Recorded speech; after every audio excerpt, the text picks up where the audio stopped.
Ay. Di mo. Ikaw naglaban ito mga ano to. Punta na unan. Tama si Mab. Si Mabit. Ako naglaban yan ah. Bahay sa. Paputi ah. Ano naman yung nakita mo ba yung ano yung punda ng unan nila? Nilandan. Gamit yung unan mo. Yan ang itim naman eh. Paputi naman oh. Grabe oh. Puti. Hindi na nga dito Durabox.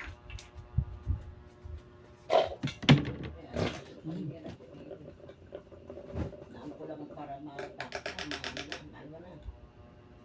Ha? Para matapos na natin na wala nang gulo dito.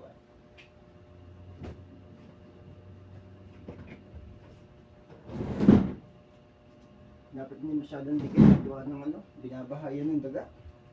Eh bukat nga yan, bibili ako ng ano, nung palagay sa ipis, yung puti.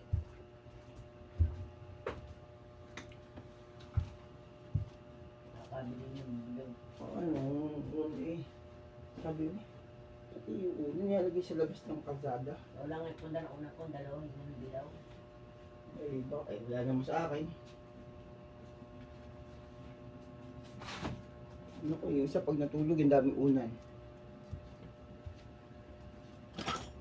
Ito naman ang puti.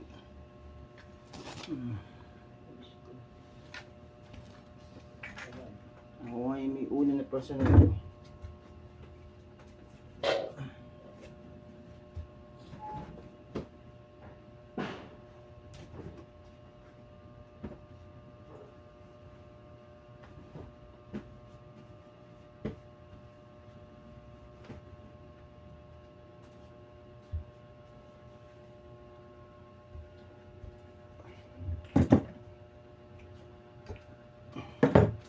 Kahit ang gamit ko eh. Yan, tagal. Ayun, hindi magkakalat eh. Inayos ko yung wiring.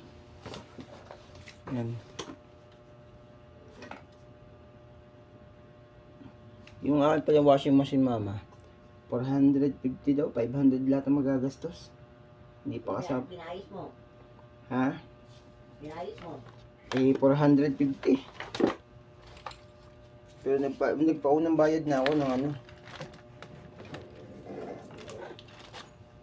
Kasi ito daw eh,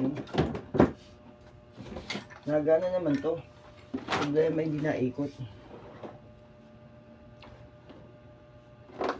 Papagawa mo ito mama? Hindi mangyayari dito ano, tambakan ng ano. Kasi kailangan ito, palitan ng makina. Ha? Wala na akong kwarta. Makina ang sira nito.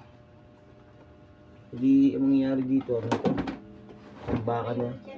Ha? Teka lang.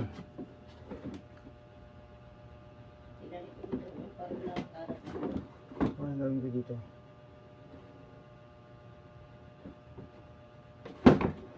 Tambakan na lang kaya ng ano ito? Tools?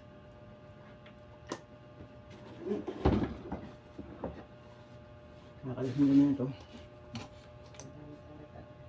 Kaya ako makalat. Kakalasin ko na lang.